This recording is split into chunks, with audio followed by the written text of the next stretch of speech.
Again gives me immense, joy and pleasure to be here.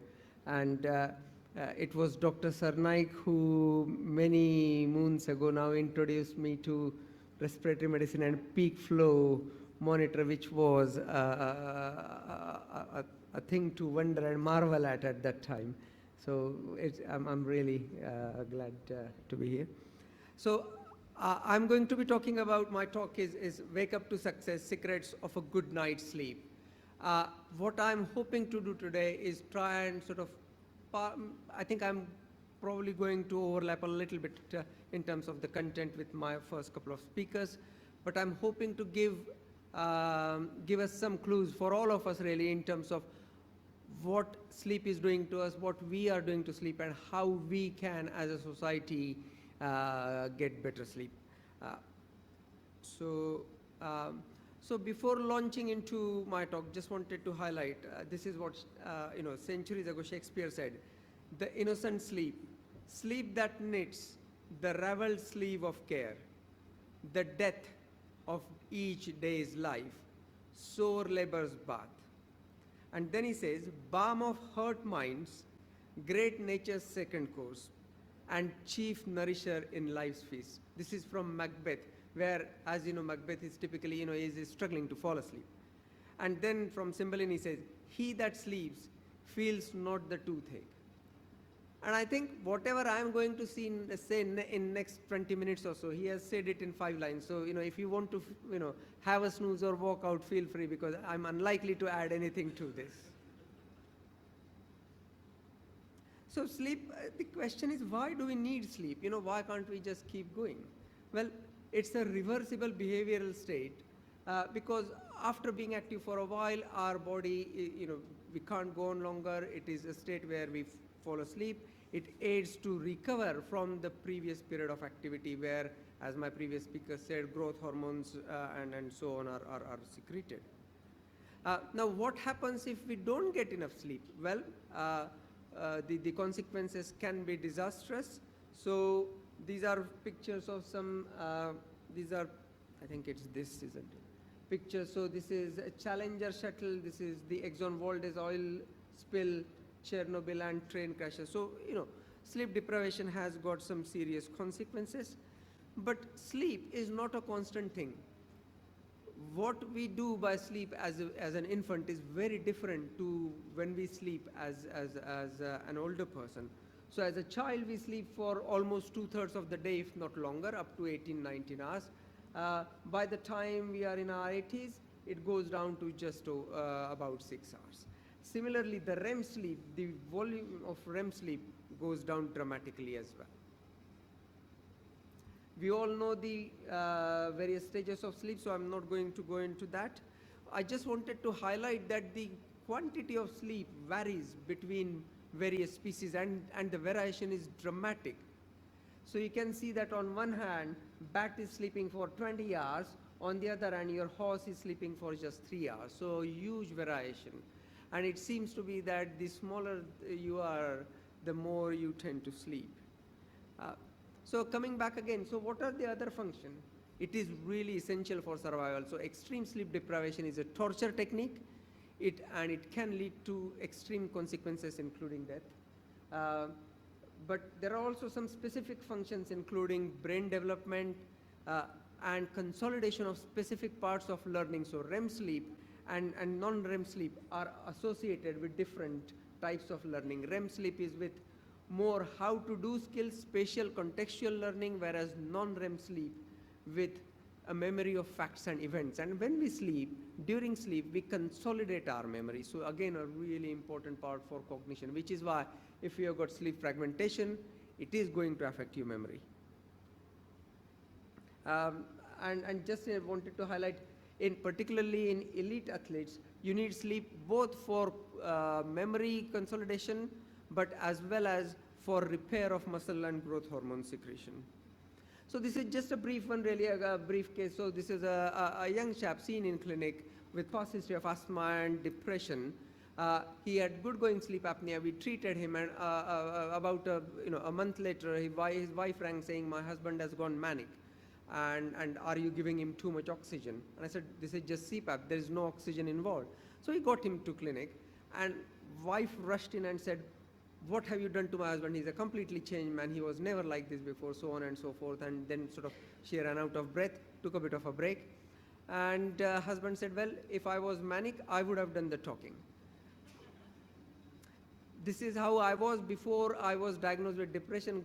My sleep apnea has been getting worse and worse to the extent that he had become a zombie. So this is just to highlight again how sleep fragmentation can severely affect, social, mental well-being as well as functional ability. Another chappie, so this was a young man who was a garage owner. He has now worked with car rescue services. So instead of having a fixed job, he is now working at all sorts of hours. And he was found fallen asleep in his rescue vehicle, trying to rescue another. And basically, this was issue of basically circadian rhythm. So rather than having a regular job, which he used to have, he didn't know now when to be asleep and when to be awake. So he was using bottles of Diet Coke and whatever to keep himself awake, and then having sleeping pills to get to sleep.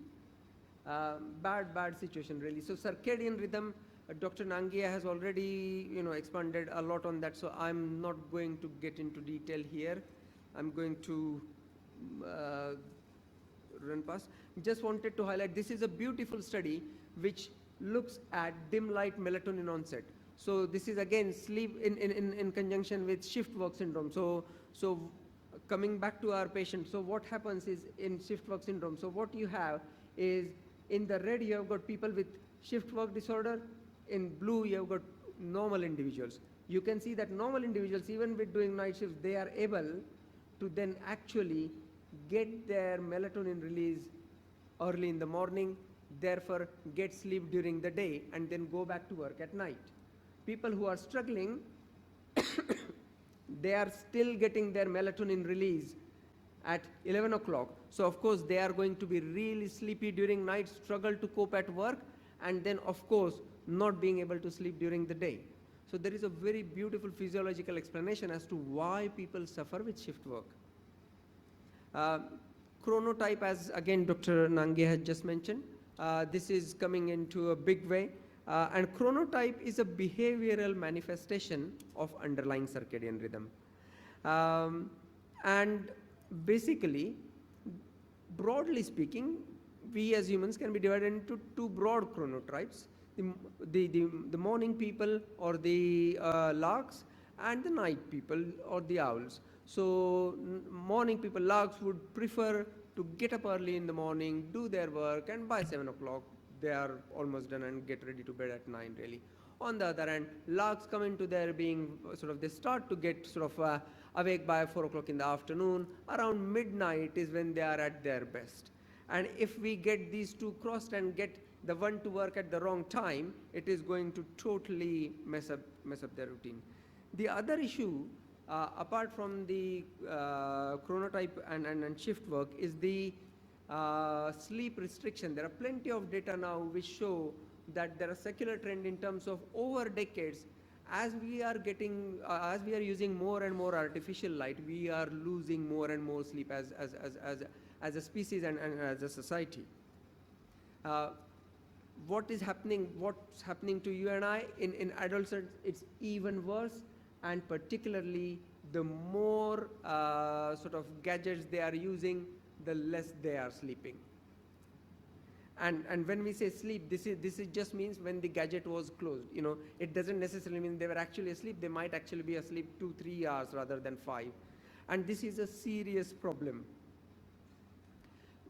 This is again from big data actually. So what this shows is that a number of countries are sleeping. So this is based on wake-up time and duration of sleep. And you can see that a number of countries are going to bed late and waking up early and are sleep deprived. Now, looking at the Fitbit data,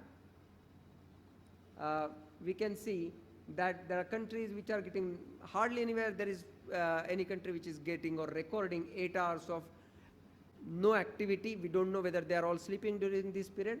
And then there are some countries, particularly in East, sort of Eastern countries, so Singapore, India, and Japan, who are right at the bottom in terms of how much downtime we are getting. These are again from big data. What it shows is that on average, we as a species are getting 7 hours sleep, and only 50% of us feel that we are getting adequate sleep, and 10% are saying we are getting good sleep. So, and we are seeing this more and more. Again, can't stay awake in the class, and so this was a young chap. He was unable to stay awake in the class, and then falling asleep in the class, but then at his dorms he was unable to sleep. And what this shows, this is an actigraph. So he was seen with his parents, and they were convinced, they were medics, they were convinced that their son, who was absolutely fine to begin with, he was doing everything correct, and he probably has got narcolepsy, and I should give him some modafinil. And when we actually looked at the actigraphy, I kind of knew what was happening, because he was not the first uni student to come to clinic. Being associated in University Hospital, we usually get a regular flow of these patients. So we can clearly see that his activity period, so during, for example, first line, between midnight and 6 o'clock, so he goes to bed at 5 o'clock in the morning. Of course, when he does that similarly again here, so if he's again here at, in the class, he is going to fall asleep during daytime, so it's not a surprise. And poor sleep hygiene is one of the commonest problems that we are going to face, because of number of things, because of 24/7 nature of the society, because of the change in how we live, because of the use of smart devices.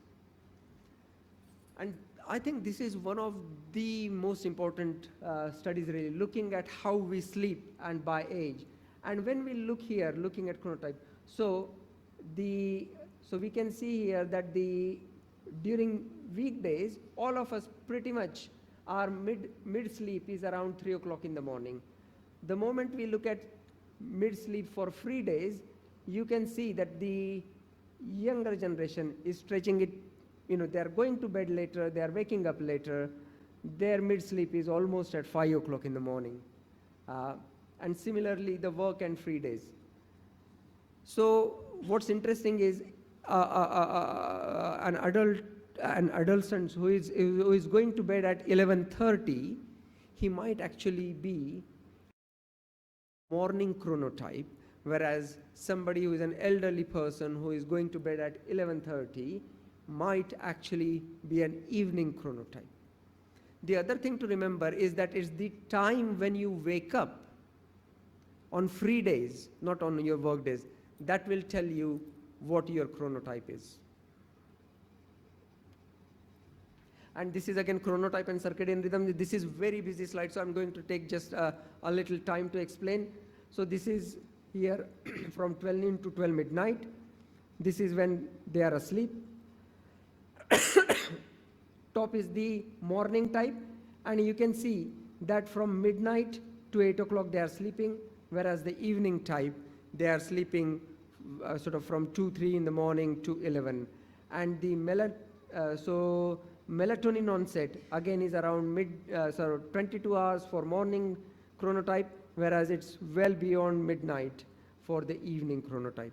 So there are clear physiological differences in the morning and evening chronotype. Why is it important? Because children who have evening chronotype struggle to cope with schoolwork or going to work earlier. They are shown to not to be doing full thing to their potential, full justice to their potential. And if these kids are to be allowed to attend school later, there has been an experiment, they will catch up quickly and do well. And when I learned that, I felt, I thought, okay, I can't really shout at my son so much now, because maybe he what he is going through, it is a physiological change. The other thing I wanted to highlight is the light pollution. We are living through intense light pollution, and it's a paradox. We are living through intense light pollution of blue light. At the same time, we are getting less and less exposure to sunlight. So blue light is, you can see, so on the other, on the bottom you've got ultraviolet, and then you've got infrared. Blue light is low frequency, but that's where high energy spectrum of the light and the melanopsin receptors in our retina respond to blue light, which is why blue light is important. And this is a very busy slide. This was a big study looking at big data again regarding sleep, and what I wanted to highlight is just these two bottom panels. So what this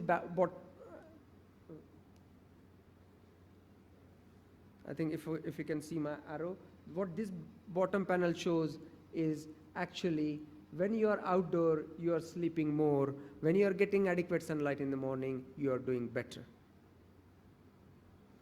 So light exposure and sleep. So early light exposure, if you get early light and particularly early sunlight exposure in the day, you advance your sleep clock. You will sleep earlier that night. During shift work, short burst of blue light will get you awake. Similarly, short exposure of blue light earlier in the day will shift your sleep cycle forward. So you will wake up earlier and sleep earlier. That's forward if you get limited exposure to blue light. On the other hand, if you get prolonged exposure to blue light, it's associated with delayed sleep phase, it's associated with poor mood and memory, and it's associated with number of other problems.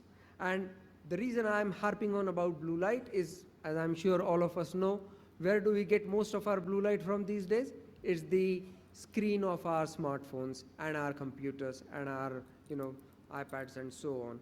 And I think it's really important to be in the habit of cutting down on blue light exposure. So if we use night shift or FLux or similar programs or apps, that will dramatically cut down the blue light exposure even with the same screens. And it does make a difference. In the evening, exposure to red light will promote sleep. In the evening, if you have too much of blue light exposure, it will delay sleep. And Michael Bruce has come up with these 4 chronotypes. I think the thing to think about here is, what he's saying is there are individuals who will wake up early but then are able to stay awake much longer. He's labeled them as dolphins and then lion who wake up early and then fall asleep early. And bears who are waking up not too bad, but by 10:30 they are done. And wolves tend to be waking up late and working late.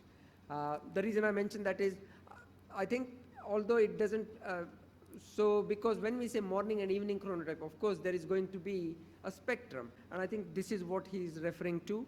Most of us will probably be able to identify ourselves with one of these, and the important thing is to, for ourselves, find out what our chronotype is and then act accordingly. So coming towards the end, again going back to Shakespeare and Macbeth, sleep, perchance to dream, now therein lies the rub. And this reminds me of a case, one of our patients. So he had recently started doing sleepwalking, sleep talking, and actually jumped from his bed and landed on his wife. And I said, what was happening? He said, well, he was dreaming he was a goalie in FA Cup final, and he was trying to save the penalty. So there you go. So coming towards conclusion, well, how do we get good sleep? Important thing is know your chronotype. As we said earlier, it's the time you wake up. It is really important to have good routine. Manage, really important. Please do manage blue light exposure. And for us, as well as for the younger generation, I think the message, I don't think that message has gone across. And that's the key, I think, is manage blue light exposure. There are a number of apps, even for some reason they want to use the device, they can cut down on blue light exposure. Ideally, 9 o'clock or 9:30, all devices should go in a in a box where they are locked. Decide on, so then the other thing is, how do you get good sleep? Well, decide on wake up time. Let us say you want to wake up at 6 o'clock in the morning.